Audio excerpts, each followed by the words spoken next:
नमस्कार दोस्तों, आप देख रहे हैं यूपी न्यूज़ 9 और मैं हूं अनूप श्रीवास्तव।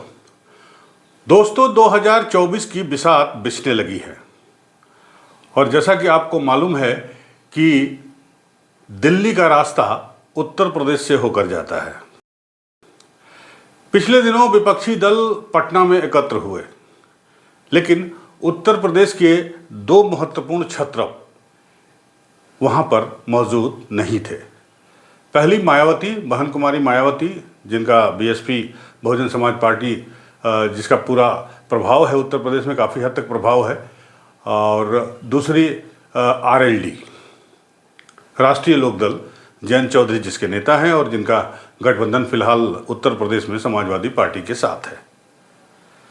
इन दोनों के न पहुंचने पर कोई ज़्यादा चर्चा तो नहीं हुई, लेकिन उत्तर प्रदेश की राजनीति में दखल देने वाले या उत्तर प्रदेश की राजनीति पर नज़र रखने वाले लोगों का मानना है कि अंदर ही अंदर कुछ खिचड़ी पक रही है 2024 लोकसभा चुनाव के लिए।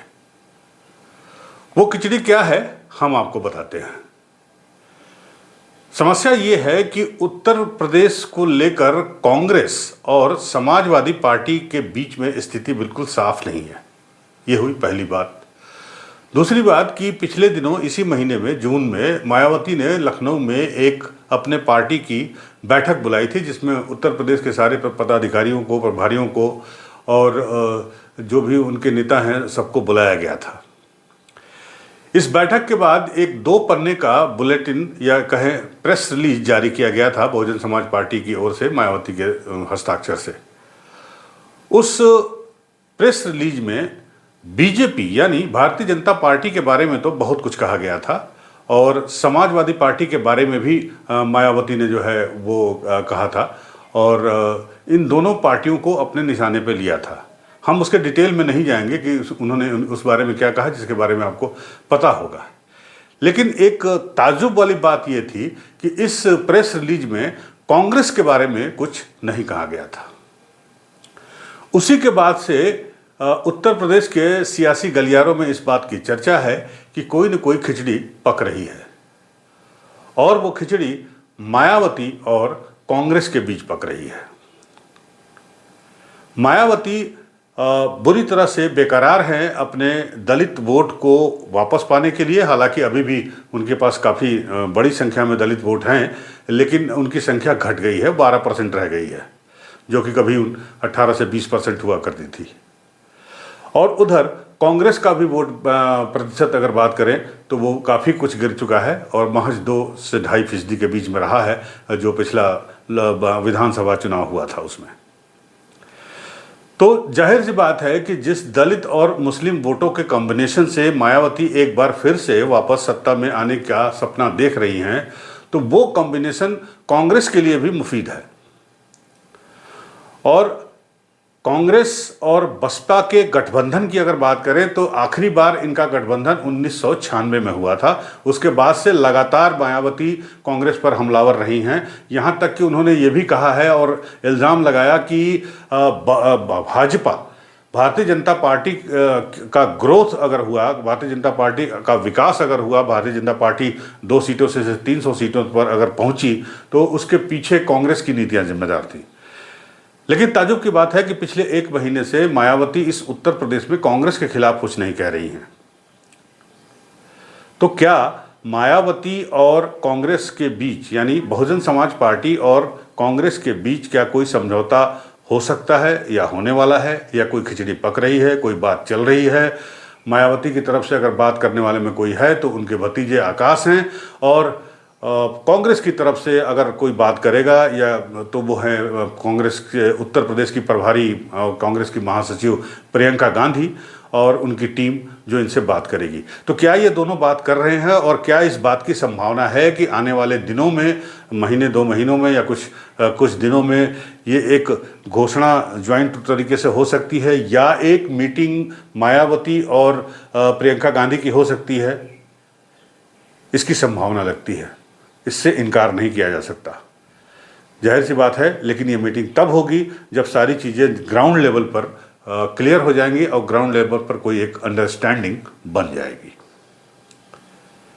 अगर ऐसा होता है तो नीतीश कुमार के द्वारा जो विपक्षी एकता की मुहिम चलाई जा रही है, जिसमें कांग्रेस और उत्तर प्रदेश से समाजवादी पार्टी के नेता अखिलेश यादव भी वहां पहुंचे थे, उसका क्या होगा? उस स्थिति में कांग्रेस क्या पसंद करेगी? वो उस विपक्षी एकता के साथ रहना पसंद करेगी जिसमें अखिलेश यादव हैं, या वो मायावती से हाथ मिलाना बेहतर समझेगी?